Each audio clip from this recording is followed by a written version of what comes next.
l'influence de Nelson Mandela, en fait, il y a ce qu'on appelait la Rainbow Constitution, la constitution arc-en-ciel, l'idée selon laquelle toute forme de discrimination est interdite, qu'elle soit fondée sur le genre, l'identité sexuelle, la race, etc. Mais la protection d'un point de vue juridique, donc dans les textes, dans la Constitution, ne garantit pas forcément l'acceptation d'un point de vue social.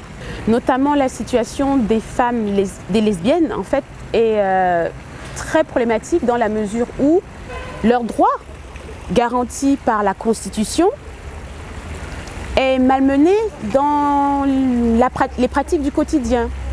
Elles sont les cibles de ce qu'on appelle curative rape, l'idée selon laquelle le viol serait curatif. Donc, des hommes violent des lesbiennes, croyant ou s'imaginant que cet acte barbare les ramènera sur le chemin de l'hétérosexualité. Il y a des meurtres, il y a des lynchages, des lapidations, c'est très violent. Et pour moi, c'est symptomatique du fait qu'à l'heure actuelle, et je comprends cette problématique, on se focalise sur la question du droit, et je pense que la question du droit est très importante, mais elle ne suffit pas.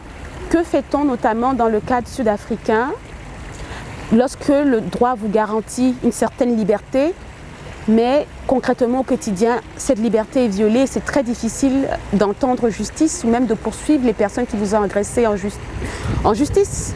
Donc on voit que oui, le droit c'est important, mais en même temps il faut une espèce de révolution culturelle, sociopolitique au niveau des mentalités.